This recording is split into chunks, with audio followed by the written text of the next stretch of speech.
Guys, panibagong property na naman tayo dito sa Tagkawayan, Quezon, Santo Niño Uno. Ito yung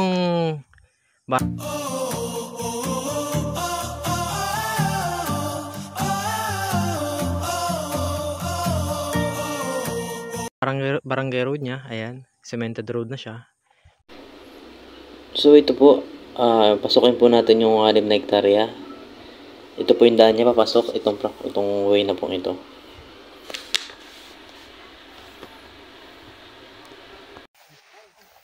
Patag ano po? Lahatan po yun, patag. Ito po yung 6 na hektarya, niyugan po siya.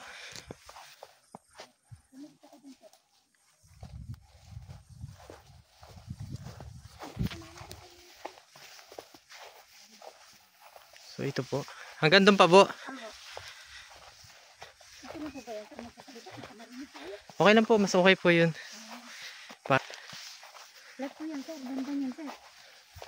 Ang niyog po, mga ilang kabuo po kaya?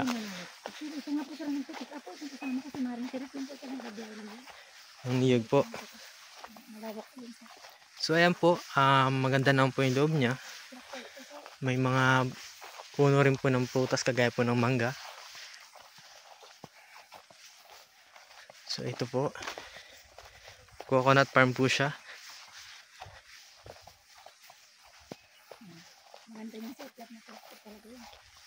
Mula po sa national road, main road po, siguro po ito yung nasa 5 kilometer po siguro. 5 kilometer lang po mula national highway hanggang dito po sa loob. Ay ito po yung kabuo niya.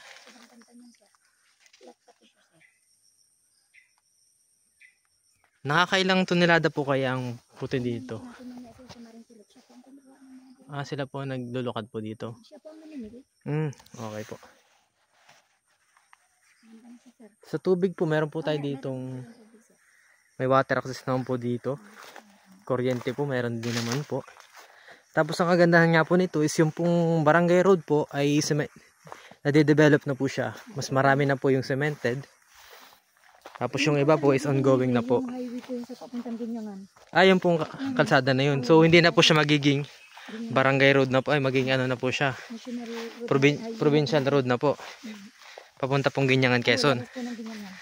Yun daw po. Meron daw po ditong ginagawang kalsada na ang labas po sa Ginyangan, Quezon na po. Mas malapit na po siya. Hindi na po iikot pa. Doon naman po ay sa Ginyangan po doon po yung mga ganda na mga beach. Malapit lang po dito. Ayun po, may magandang view doon, no? May magandang view doon, no? So yan po ang kagandahan po nito, malapit po siya sa kalsada. Cemented na po. Ito po yung magandang view po dito.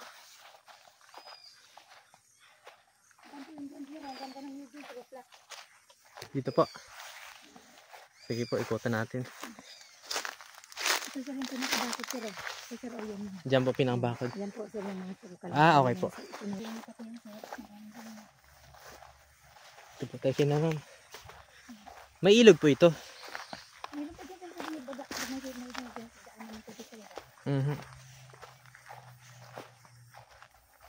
Ay, malawak talaga siya. Ano po? Okay naman kami sa certification ng zoning, sir. Apo. Ang Tagkawayan po ay may zoning ano po? Meron po.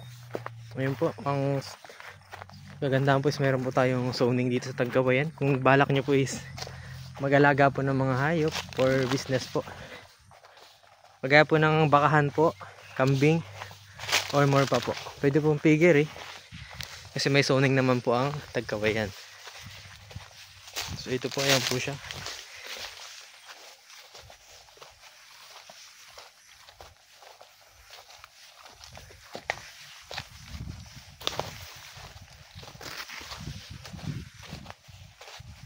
Madam, nakakailang tonelada po ang puti dito? Makailang tonelada? Ikaw nakuha nito? 6-7 po. Ayun, makakasampu daw pong tonelada ang napuputi ditong niyog. So talagang maganda po ang every month po. Kasi ito din naman. Bago pa yung bunot niya. 45 days, sir. Binubuo na uli. sa 45 days. Hindi madi, monthly ito. Monthly siya. Ang ganda. Sa 45 days ako Ayan natin na mo, kanini, ano lang, may harvesting na ulit ka. Maliliit ba? Mabababa pa ito. Mataba ano po ang lupa. Kaban pa pati, hindi pa ko taotin.